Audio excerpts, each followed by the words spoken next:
my name is Beverly Defoyne, and I am a multimedia climate journalist and founding president of Eco Game Changers Association, which is an organization that's working to raise awareness on the climate crisis and really trigger climate action locally. That's in Cameroon.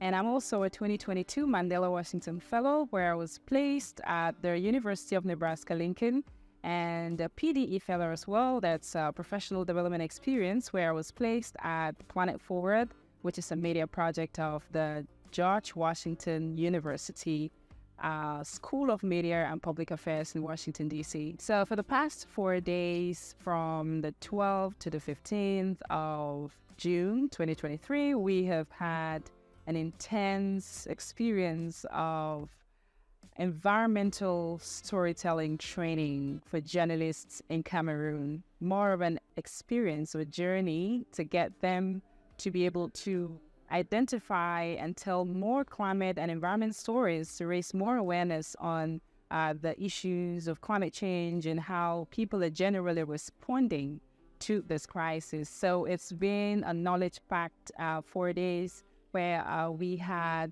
participants from all over Cameroon. Some are students, some are student journalists, some are already practicing. My name is Euphony Princely Salzini, a communications and development student in the University of Birmingham.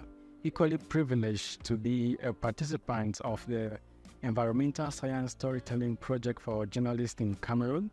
I left all the way from Birmingham to attend this 4 days training. For the storytelling, I actually did a video on the destruction of raffia and its importance.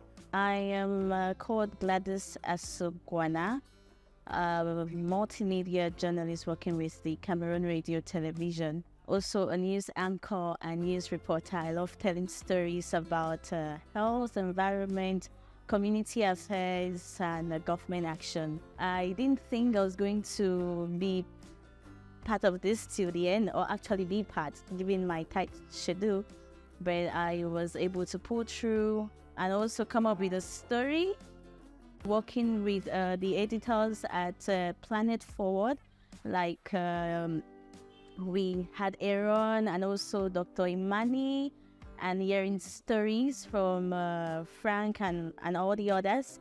This has actually given, I'm leaving this place with some tips on how to go about identifying stories, gaining social media engagement, and all others needed in this field of journalism and environmental storytelling. Today and tomorrow, we're going over production. Wednesday, our colleague Aaron is going to lead, and it's just a working day. So it's looking over all your projects. Today and tomorrow, we're going to give tips. We're going to answer questions and talk about some interesting apps that you can use, primarily focusing on mobile digital storytelling.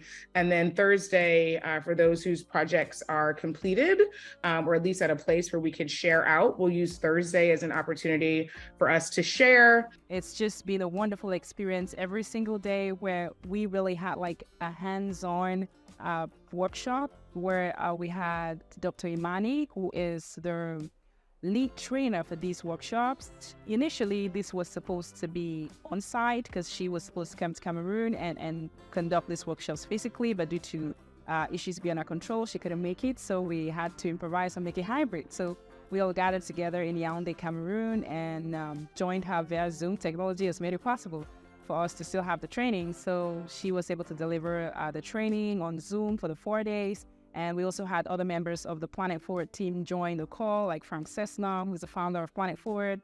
We had Kim Osi, who is the associate director at Planet Forward. And we had Aaron, who is the multimedia editor at Planet Forward, who joined. We had the Professor Ali Pechelano, who is assistant professor of journalism at the University of Illinois. Matt Scord also shared a video with us from Project Drawdown.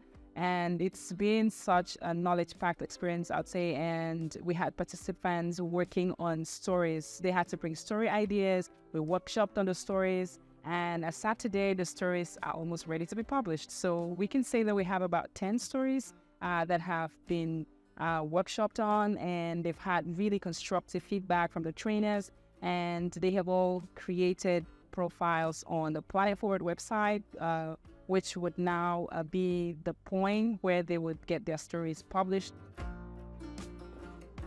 It was a great experience learning from all the experts in communication and journalism. It was actually a very beautiful thing. I learned a lot, especially when I think my story was being edited by Aaron. He went through the story and he gave me some insights, what I didn't know, and I grabbed some great insight from him. Even Dr. Emani taught us a lot from right away from the Zoom meetings when we started. I'm Barry Berry, a PhD student in the University of Chong.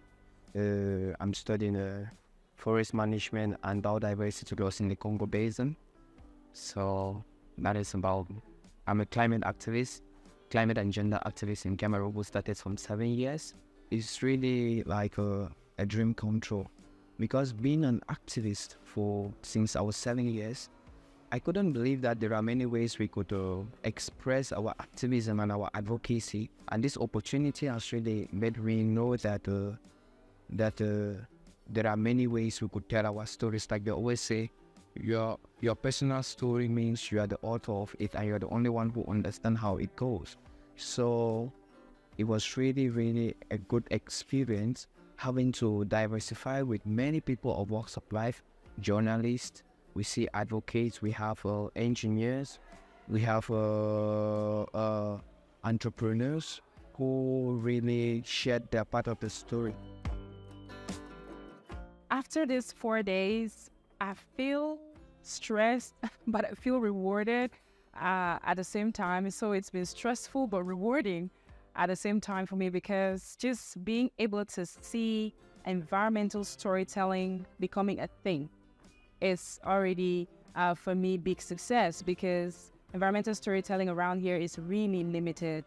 So just being able to see the pieces coming together and seeing young students and professionals interested in telling stories about the environment, to me, is already really loud. Personally, I've learned a lot. Even though I was a facilitator, I also worked on a story myself, 2 stories, a video story and a written story, which also on the way to being published. So myself, I have learned a lot. I've exchanged with the participants. They are so amazing. They have brilliant ideas and they are so willing to learn. So already participants have been asking, so after these workshops, what next? And right away, we are having a long-standing relationship already, because as I said earlier, Planet Forward is really open to continue publishing stories produced by these amazing participants. And so the last day, which is today, we had all the participants create their profiles on the Planet Forward website. And what that means is that they will continue to be contributors to the Planet Forward platform, and we will continue to be able to raise awareness through the storytelling that we're going to be doing, and also be able to create more platforms in the future. And this shouldn't be the end. Next year, we should have another environmental storytelling gathering like this, where we can bring new faces and continue to spread the word, and in Matt's court's words, pass the mic to other people. So for all of these to have been put together into such a beautiful experience, I must acknowledge different institutions that were able to pull resources together, pull expertise together to make this happen. And of course, I'm talking about the U.S. Department of State for giving us this opportunity to execute this reciprocal exchange component. I'm really grateful to IRX for seeing that this project is timely and worth executing at this point. I'm grateful to the Mandela Washington Fellowship team. I'm grateful for even being a fellow in the first place, which now gave me the opportunity to be able to apply for the Reciprocal Exchange Grant, which was now awarded to myself and Dr. Imani to be able to execute this. I'm so grateful to Planet Forward for giving me such a wonderful experience. I think I was the first ever fellow to be placed at Planet Forward. And when I was placed there, I was like, wow, what is Planet Forward about? I had never heard of them before. So I went looking up for them online, and I discovered it was such a wonderful institution, and it just was a wonderful blend of the two things that I care about, which is journalism and the environment. So I had an amazing experience in DC, working with Planet Forward members. So I mean, shouting out to Frank Cessna, to Kimosi, to Aaron, and to Victoria, who was there at the time when I was doing my internship. And I'm really grateful to the facilitators, everyone that came on board, Pechilano Ali, Dr. Imani. I'm thankful to Matt Score, who was able to come on and share resources. And of course, we also had a faculty from the University of Bamenda and National Polytechnic Bamenda who joined us on the call today, Dr. Hammond, and his students were here. So he joined us and he's shown interest in his institution becoming a consortium school to plan it forward. And to me, that's really amazing because that means that his students can continue to participate in Plan It Forward, programs and get their stories published and even get to participate in other opportunities like the Story Fest that Plan It Forward has. So I'm really grateful to all of them for making this happen. I'm grateful to the participants for even showing up and being so dedicated and committed up till the end. I'm really grateful to Mountain Hub as well for hosting us because this event took place at the Mountain Hub, which is a technology innovation hub that really also supports environmental activities. So I'm really grateful to everyone who was really able to help to make this happen. Thank you. Moving the planet forward.